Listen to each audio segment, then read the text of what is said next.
Just filling time with this match, which is a bad way to start off the show. Joe and Swerve teaming together is pretty weak. They're not at the level yet to be going at each other's throats, but it's still not something I think anyone has an interest in seeing.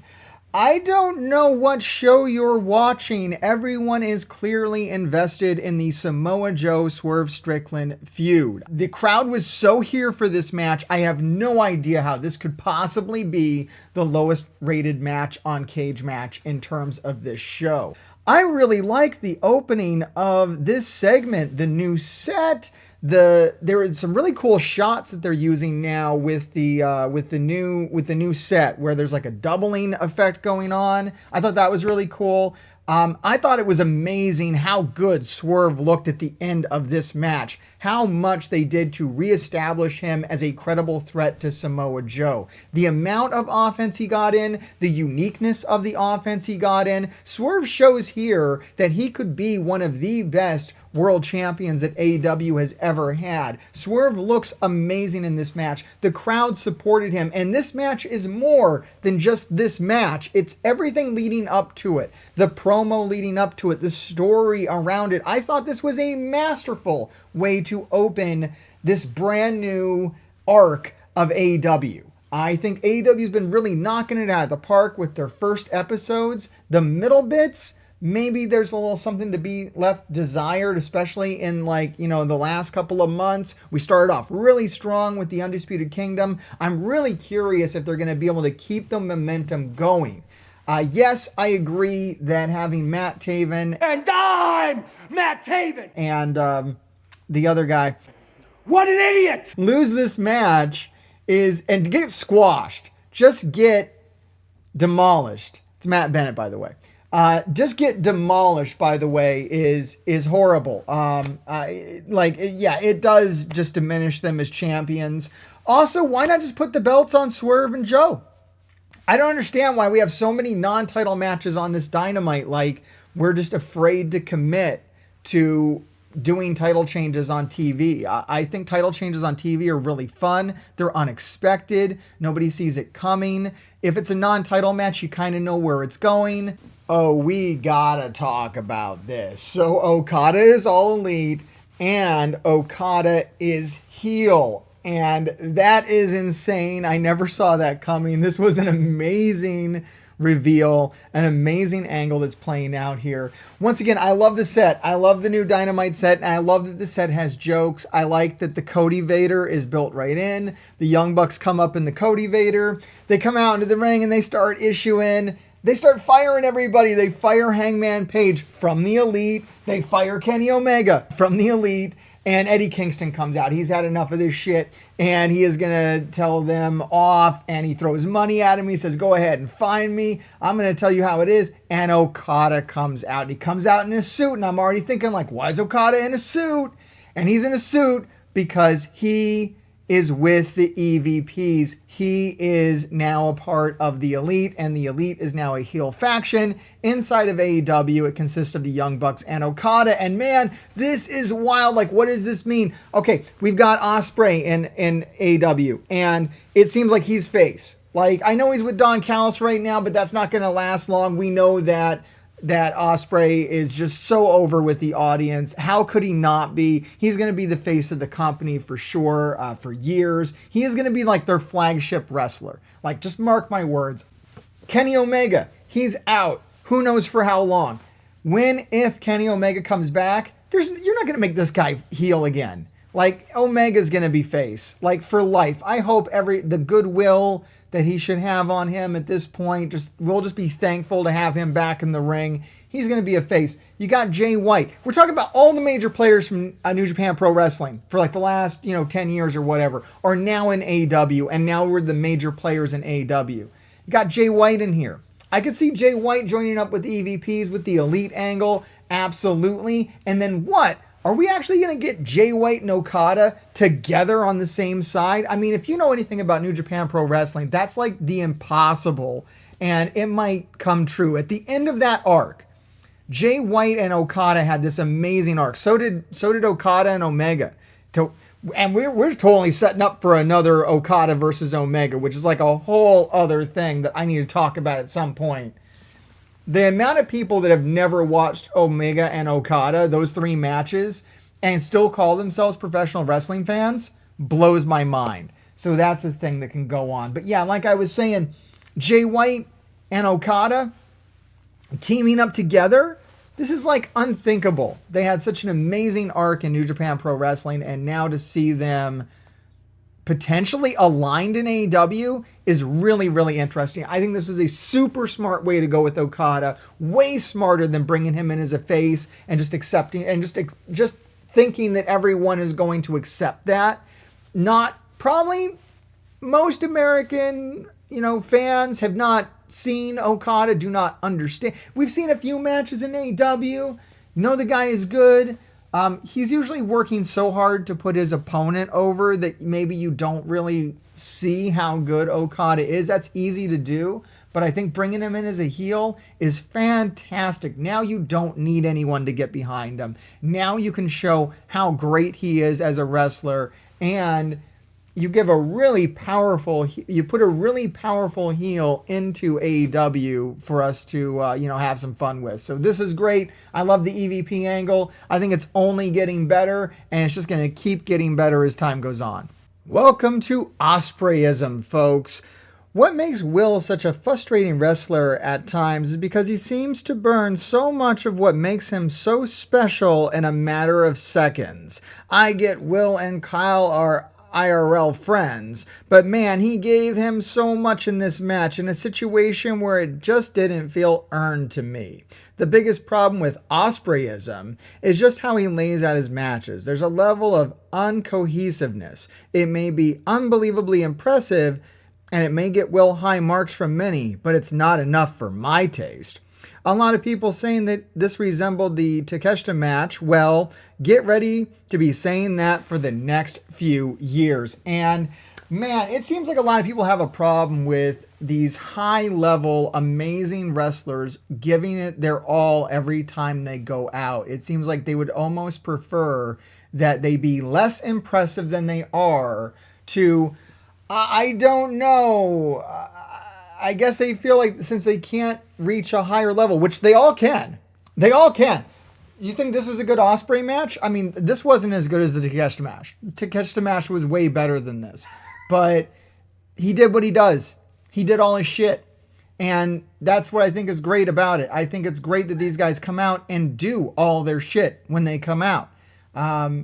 They don't want to shortchange the audience. Everybody came to see Will Ospreay. So if he doesn't do his Oz cutters, if he doesn't do a Spanish fly, if he doesn't, do these poison ranas and things that he does so well, have you really seen a Will Ospreay match? Or is someone going to feel like they have been shorted? Now, a day will come when he doesn't do all of his shit in the ring. I'm certain of it. But for his first match on television, the first match that many people will have seen from Will Ospreay, very potentially, as a lot of eyes were on this episode of Dynamite for sure. Maybe people who didn't get to see the pay-per-view, maybe people who heard rumblings about there was this great match on the pay-per-view featuring Will Ospreay. Maybe they hadn't tuned in when he was on Dynamite previously. This might have been it. So yeah, I think he went all out here. I think it was awesome. I think the spots are really cool. The Poison Rana into the Hidden Blade. Now, that might have ended the match. For a lot of people, that might have been the spot that should have ended the match. And for me, I thought, that's it. Poison Rana into Hidden Blade. Kyle Fletcher looked dead. He kicked out. Yes, this makes Kyle look extremely strong, right? In the end, Kyle goes down. Okay? He doesn't win. And he keeps his belt. And I think that's weird too. Like, I honestly think that they should have taken this a level higher and put the belt on Ospreay day one. I think that would have been a hell of a statement. And he's done it before. It would call back to what he did in Ring of Honor. I believe his first match in Ring of Honor, or I don't know, very soon into Ring of Honor, first or second match, he won like the Ring of Honor. God, it might have even been the TV belt. It was like, it was one of their lower belts. It wasn't like the main belt. It might have been, I don't know. Look it up, guys. That would have been a really intense statement of what we're entering into is, you know, the era of Ospreay. And that's what it's going to be. This guy's going to be the face of the company. This is exactly what I want to watch on television. Will Ospreay and Kyle Fletcher gave a pay-per-view match on Dynamite. This harkens back to the old days where Kenny Omega would put on pay-per-view matches on the regular on Dynamite. The roster is so good now. It is no longer acceptable to be good. You need to be great. And Will Ospreay and Kyle Fletcher were great. The near falls, the moves, it was all kind of amazing Wrestle Kingdom style match that I most enjoy watching. Perhaps others don't care for this style as a match, but this is my jam. And yeah, it's my jam too. Like, this is why I'm into All Elite Wrestling. Quite honestly, this is it. I heard that this amazing stuff was going down in Japan. I watched Okada versus Omega. I watched all three Okada versus Omega, and I said, oh my God, that's happening in America? How is it possible that this is happening in Japan? These matches that are not only spectacles, not only amazing spot fest, but also deeply emotionally impactful. It does raise the bar. It is not good enough to be good anymore. You need to be great, but that's why this is All Elite Wrestling. And some of those guys that you like that don't have these like high ring skills, it's going to be hard for them to get time on the air. This is one of the very best TV matches. Will Ospreay and Kyle Fletcher, best friends, both know each other inside and out. They put on an absolute show that you could stick on any Wrestle Kingdom show. Ospreay did his best to make Kyle come out of this looking like an absolute star, and he succeeded.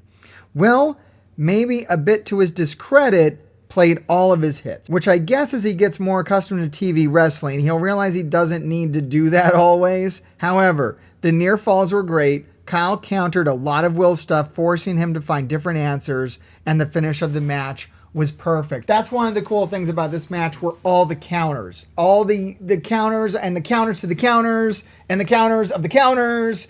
Like, it was really, really cool to see this match. And yeah, Will Ospreay definitely, all the big guns, all the poison ranas, all the Spanish flies, everything that Will Ospreay could do, he was putting it on this match. And yeah, absolutely. Would I expect to see that every time he comes out? Probably not. Is it really cool that if he can keep it up? Yeah, keep it up. But I'm a big fan of the way AEW books stuff as far as let's just do it now. Like, I feel like they are the let's just do it now company.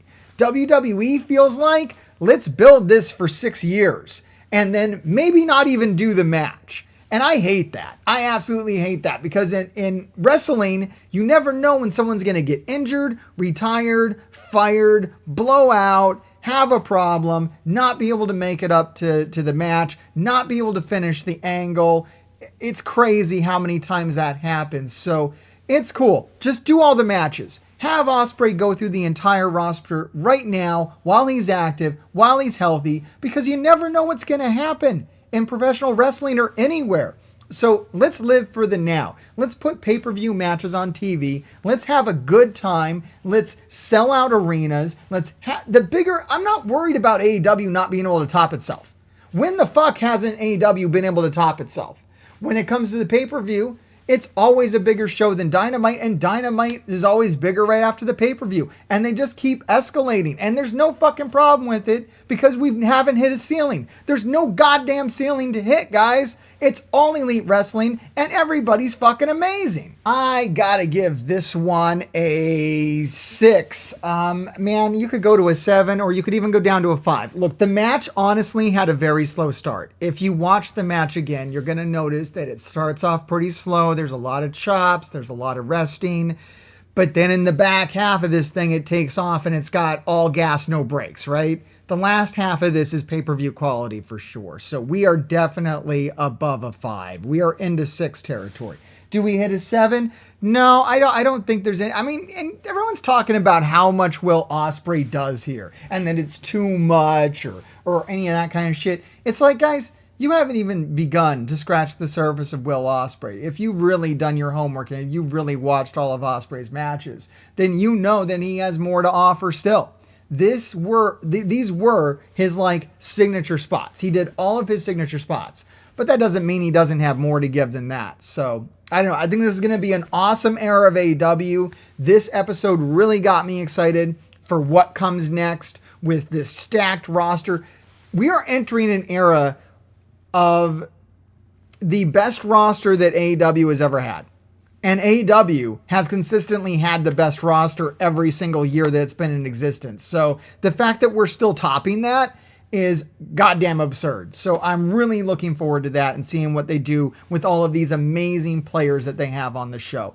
Let me know what you think down in the comments below. I got a lot of other videos on this channel, so make sure you check them out. We got reviews of the pay-per-view if you missed that. We got reviews of last year. We're going to be putting out some really good top 10 lists of stuff that's happened in the last couple of months.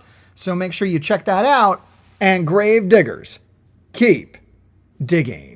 Stop what you're doing, baby, and follow Mr. Hargrave from parts unknown, if you will, baby.